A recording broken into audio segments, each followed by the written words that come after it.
So, are you thinking about copy trading me? Or maybe you already copy me, but you're thinking about adding funds?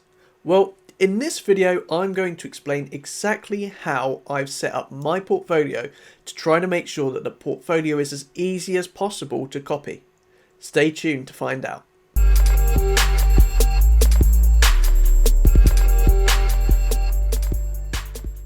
Hello and welcome. I'm Wayne from WES Investments, bringing you stock market news, portfolio updates, and training on how to make money all on this channel. So if you're new here, consider subscribing and hit the bell so you're notified of any future videos. Boring bits first, I'm not a financial professional. This is not financial advice.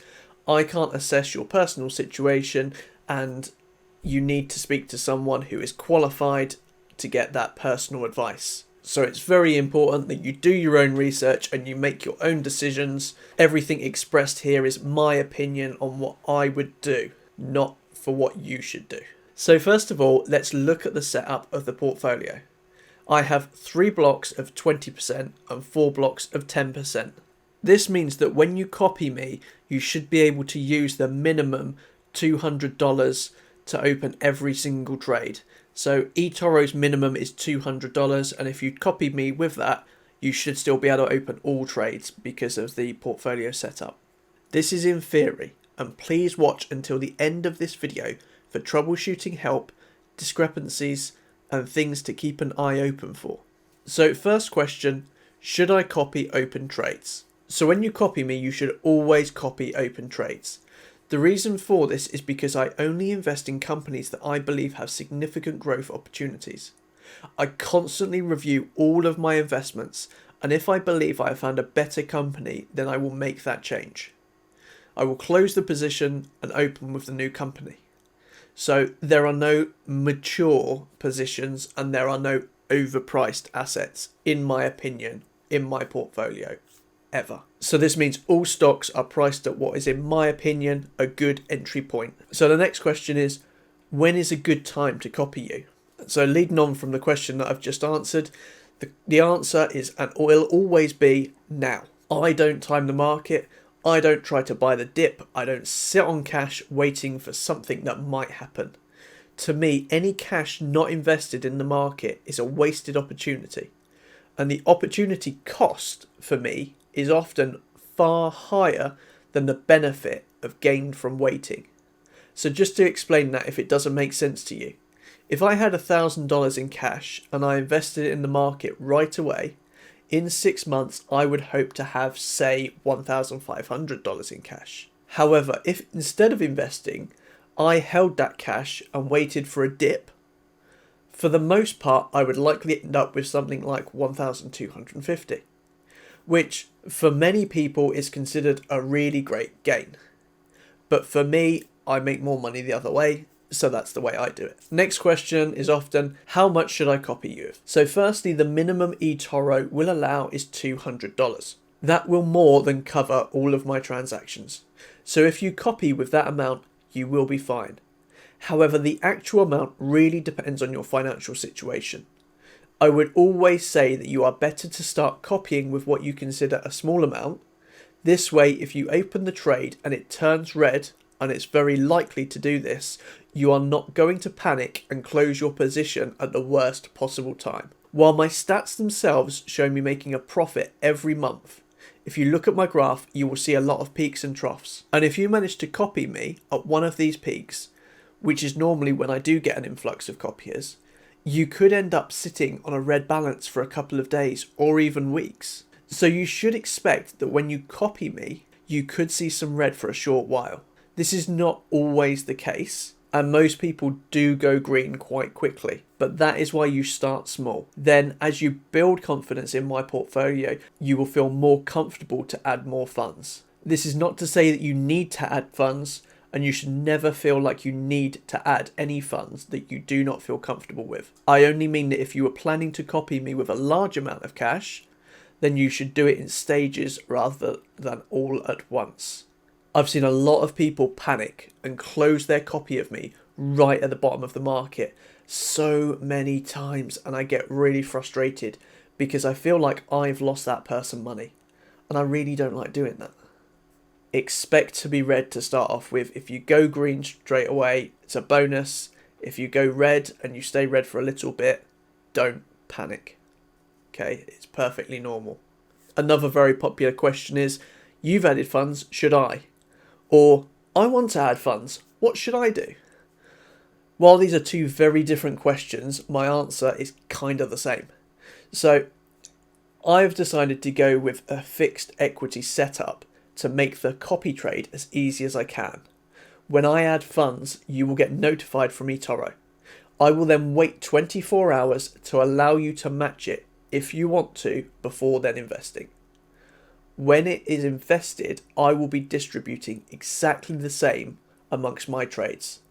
Therefore, it will be exactly the same as adding funds normally. So say for example you have $1,000 in a copy trade, you would be allocated to the 7 stocks in the 3 lots of 20 and 4 lots of 10 format. If you then decide to add more funds, it would then be distributed to those stocks in the same way. If you waited for me to add funds, then you added and copied me with those funds, they would be allocated in exactly the same way. The only difference is that if you try to match the funds, due to the way that eToro calculates the funds, you may not end up copying every position and it could end up with cash left over. So overall, my recommendation would be, if you have funds that you want to copy me with, add them, copy open trades. When I add funds, ignore it. Just add funds when you want to, not when I do. Okay? This is why I set the portfolio up in this way, so that there is no negative impact on you as a copier if I add funds and if you don't. Now, the only exception to this is if you are trying to match exactly my return numbers. If that is the case, you are limiting yourself to only being able to add funds when I do, and only the amount that I am adding. There is still no guarantee that this will work out, as there is always fun and games with eToro's copy trade system. And it also does not mean you will get worse results if you don't copy exactly. Remember, your copy trade results are impacted by the copy amount. So if, for example, you invested $1,000 in me, I get you to 100% returns, and so you're up to $2,000. If you then add another $1,000, you would then drop down to 50% profit, because what you have is invested $2,000 and you've got $1,000 profit. So the quick answer to those questions is no. You don't need to add funds, and add funds when you feel comfortable. Just make sure to copy open trades. Another question I get a lot is, my results are not the same as yours, or my portfolio is not the same. And this is probably the most important question, because it's the one that impacts your funds the most. So please make sure to listen to this part. So there is a number of reasons for these discrepancies. Chances are, if your results are different, then there is a good chance that the portfolio is not the same. This can be caused when I close a position and open a new position. This is because either I have made more money in this transaction than you, because it was an old transaction that I opened before you started copying me, so that when you started copying, I was already in profit. Or, if you had the same value when I opened the trade, and eToro failed to copy your open trade because of either a liquidity issue or fractional rounding up, meaning that maybe you had 0.001% less than me, which means the system decides that you don't have enough cash. So there are two ways to combat this. Either remove any unused cash and reinvest it back in, again copying open trades. Or B, close the trade, copy again. I don't recommend doing this repeatedly due to the fees involved, but it can be the best option if you've missed one of the bigger assets. For example, only owning 6 of the 7 stocks. A way to keep an eye on this easily is to check how much is invested in the copy trade. I normally try to keep my investments maxed out with 100% cash invested. So if your copy trade is showing a large amount of unused cash, then this could be a problem. Have a check on my portfolio and try to match it up. See what is missing and then make a decision on it if it is better to take out the extra cash or to do a complete reset. Do be careful with checking my portfolio through, because if I close a trade at a profit, what I will likely do is hold the profit from that transaction until my next rounds of funds come in. So that if you look at my portfolio, partway through the month, I closed the Amazon position to replace it with Fiverr. There was some profit from that Amazon trade, but to keep my split the same, I made sure I only invested the capital from Amazon trade into Fiverr. That is why you can see that all these trades positions match, but they are not now 3 times 20 and 4 times 10 because of the extra profit that sat at the side. If I had distributed that amongst the others, it would have been a much smaller positions that could have caused issues with the copy trades.